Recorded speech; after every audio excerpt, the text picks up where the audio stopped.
ہم جس دور میں داخل ہو چکے ہیں اور جس دور کی طرف بڑی تیزی سے، اتنی تیز رفتاری سے واقعات اب رونما ہو رہے ہیں کہ اب کم سے کم اس غلط فہمی سے ہم سب کو نکل جانا چاہیے کہ یہ باتیں جو بتائی جا رہی ہیں یہ تو کہیں ہماری آئندہ آنے والی نسلوں کے زندگی میں آئیں گے۔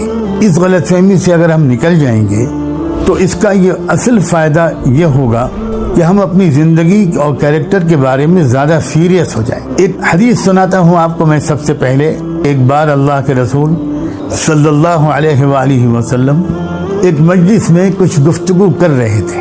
اتنے میں ایک شخص آیا، گاؤں دیہات کا رہنے والا، اور اس نے آتے ہی ایک سوال کیا اللہ کے رسول سے کہ قیامت کب آئے گی؟ اس وقت آپ نے جو جواب دیا وہ یہ تھا، جب وہ وقت آئے جائے کہ جب امانت ضائع کی جانے لگے گی تو اس وقت قیامت کا انتظار کرنا۔ اس نے مزید وضاحت طلب کرتے ہوئے پوچھا کہ یہ امانت کے ضائع ہونے کا کیا مطلب ہے؟ کیسے ضائع ہوگی یہ امانت؟ تو آپ نے فرمایا جب ذمہ داریاں نااہلوں کے سپرد کی جانے لگیں تو پھر انتظار کرنا قیامت کا۔ ہم لوگ اپنی اردو زبان میں جو امانت کا مفہوم سمجھتے ہیں وہ بہت ہی محدود ہے، لیکن قرآن و حدیث کی زبان میں امانت کہتے ہیں ہر بڑی ذمہ داری کو۔ تو اس حدیث میں جو اللہ کے رسول نے فرمایا اس میں ایک بات یہ بتائی کہ جب ذمہ داریاں ایسے لوگوں کے سپرد کی جانے لگیں جو اس کے اہل نہ ہوں تو سمجھ لینا کہ اب یہ آخری دور آ گیا۔ اب یہ ذمہ داریاں سرکاری بھی ہو سکتی ہیں، حکومتی بھی ہو سکتی ہیں، اداروں کی بھی ہو سکتی ہیں، دینی قیادت، مسائل بتانا، احکام بتانا، مقدمات کے فیصلے کرنا، اس طرح کی جتنی بھی ذمہ داریاں ہیں وہ دنیاوی ہوں یا دینی ہوں، جب وہ نااہلوں کے سپرد کی جانے لگیں تو یہ قرب قیامت کی ایک نشانی ہے۔ یعنی اس کا مطلب میرے اور آپ کے لیے یہ ہوا کہ یہ غلطی ہم کو نہیں کرنی ہے، ہم کو بچنا ہے اس سے۔ ہر طرح کی ذمہ داری ہم ان افراد کے سپرد کریں جو اس کے اہل ہوں۔ یہ ایک طرح سے مثبت پیغام ہے ہمارے لیے، یعنی یہ تو ہم عمل کر ہی سکتے ہیں جہاں تک ہو سکے۔ اپنی ذاتی اور خاندانی مصلحتیں ہمیں اس پر آمادہ نہ کر دیں کہ ہم ذمہ داریوں کو نااہلوں کو سپرد کر دیں، اور قرب قیامت کی علامات کے بارے میں جاننے کا شوق اور ایک دلچسپ موضوع کو انجوائے کرنے کے لیے معاذ اللہ نہیں ہونا چاہیے۔ اپنی اصلاح کے لیے اور اپنے کو بچانے کے لیے اس علم کو حاصل کرنا یہ مفید ہے۔ ایک اور بات اللہ کے رسول صلی اللہ علیہ وآلہ وسلم نے ارشاد فرمائی، قیامت سے پہلے جھوٹ بولنے والے بہت ہوں گے، جھوٹ ہر طرف جھوٹ ہوگا۔ تم کو چاہیے کہ تم ان سے ذرا چوکنا رہنا، بچ کے رہنا۔ اب یہ کسی ایک ملک کا مسئلہ نہیں ہے کہ فلاں ملک میں جھوٹ بولنے والوں کی سرکار بن گئی، یہ ایک پوری عالمی کلچر ہے۔ یہ ایک جھوٹ ہر طرف پھیلا ہوا ہوگا اور جھوٹے لوگ چھا جائیں گے۔ جن بیماریوں کے بارے میں بہت زیادہ الرٹ رہنے کی ضرورت ہے وہ ہے اس جھوٹ۔ تو اس کا مطلب یہ ہوا کہ کوئی ایک زمانہ ایسا آئے گا جس میں جھوٹ کی وبا عام ہوگی۔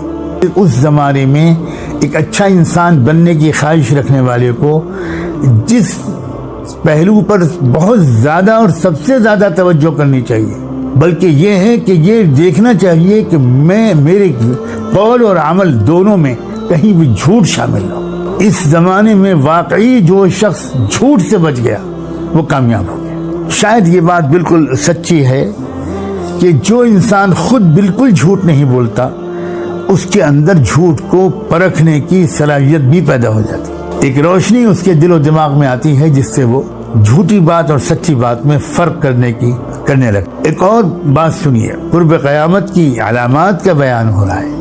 اللہ کے رسول صلی اللہ علیہ وسلم کا یہ ارشاد، آپ نے فرمایا جب قومی سرمایہ کو، مال غنیمت کو ذاتی دولت بنایا جانے لگے، جب قومی سرمایہ کا غلط استعمال کیا جانے لگے اور امانت کو مال غنیمت سمجھا جانے لگے اور زکوٰۃ کو ایک مصیبت اور ایک بوجھ سمجھا جانے لگے، اور جب علم حاصل کیا جانے لگے دین کے علاوہ دنیاوی مقاصد کے لیے، اور لوگ اپنی ماں کی نافرمانی کریں مگر بیوی کی ہر بات مانیں، کتنی زبردست آگاہ ہے۔ یہ جو رشتے ہیں ان کے درمیان ایک توازن برقرار رکھنا اور ترجیحات اور پرائیورٹیز کو ٹھیک سے سمجھنا اور اس کو نبھانا، یہ بہت اہم بات ہے۔ یہ ہے حقیقی دینداری کی باتیں کہ انسان کا حال یہ ہو جائے کہ وہ اپنی ماں کی نافرمانی، یہاں خاص طور پر ماں کا ذکر کیا گیا ہے بیوی کے مقابلے میں، اور اگلے جملے میں فرمایا دوستوں کو تو گلے لگائے آدمی اور باپ سے دور رہے اور دور رکھے باپ کو۔ کیا آپ نہیں دیکھتے کہ موجودہ کلچر میں اکثر و بیشتر اولادوں کا یہی حال ہے؟ بہت شاذ و نادر کوئی ایک آدھ ہوگا لاکھوں میں جو اس غلطی سے محفوظ ہوگا۔ اور جب تم دیکھو کہ مسجدوں میں شور و غوغا بلند ہونے لگا، لوگ بلند آواز میں آپس میں باتیں کرنے لگے جہاں خاموشی اور ادب اور وقار ہونا چاہیے، اور جب تم دیکھو کہ ہر گروہ اور قبیلے کا جو لیڈر ہے وہ ان کا بہت برا آدمی ہے، جب بہت ہی خراب لوگ انہی کے ہاتھ میں لیڈرشپ آ جائے، سمجھ جانا کہ اب یہ آخری دور ہے۔ جب تم دیکھو کہ لیڈرشپ قوموں کے کمینے لوگوں کے ہاتھ میں آ جائے جو بیچارے اس کی صلاحیت بالکل نہیں رکھتے کہ وہ قوموں کو لے کر چلیں، اور جب تم دیکھو کہ کسی انسان کی عزت کی جانے لگے صرف اس کے ضرر اور نقصان کے ڈر کی وجہ سے، بس اس لیے لوگ اس کی عزت کرنے لگے کہ بس اس کا نقصان ہم کو نہ پہنچ جائے، یہ آدمی ہمیں نقصان نہ پہنچا دے۔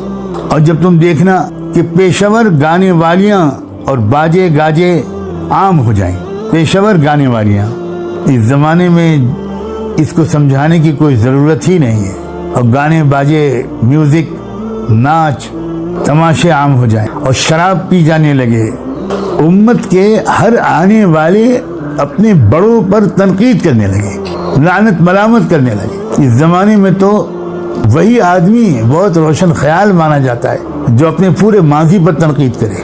تو آپ نے فرمایا جب تم یہ علامات دیکھنا تو اس وقت انتظار کرنا سرخ آندھیوں کا، اللہ تعالیٰ کا عذاب اور قہر طرح طرح کی شکلوں میں آئے گا، زلزلوں کا انتظار کرنا، اور چہرے بدل جائیں، صورتیں مسخ ہو جائیں اور پتھروں کی بارش ہونے لگے، اور اس کے علاوہ اس طرح کی اور نشانیاں وہ بھی ظاہر ہوں گی۔ آپ نے فرمایا جس طرح ایک ہار جو کٹ جائے تو پھر ایک دم سے اس کے دانے بکھر جاتے ہیں، اس طرح لگاتار طرح طرح کی مصیبتیں انسانیت پر آتی رہی۔ اب آگے میں تھوڑا ان علامات کے بارے میں آپ کو یاد دلانا چاہتا ہوں جو اسپیسیفک کچھ بڑے بڑے واقعات رونما ہوں گے۔ یہ جتنی اب تک میں نے باتیں سنائی ہیں یہ تو کیریکٹر کے متعلق باتیں، انسانی کیریکٹر۔ اس ویڈیو کو شیئر کریں اور مزید ویڈیوز کے لیے ہمارے چینل کو سبسکرائب کریں۔ شکریہ۔